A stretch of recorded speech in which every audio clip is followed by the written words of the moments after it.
Draugai, galit man padėti? Mes norim su sesės pažaisti penkiese. Bet mes negalim, nes mūsų trūksta. Mes tik 3. Į šitą šorcą jūs pafreidinkit.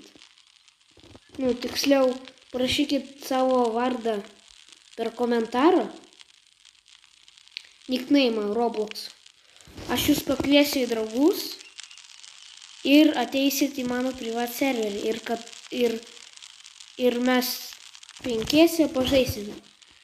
Bet mums reikės, galės ateiti tik 2 žmonės. Mes iš pirmo ateisim visi, o paskui kas spės, tas ir ateis. Gerai. Su jumis buvo Albertas. Ate.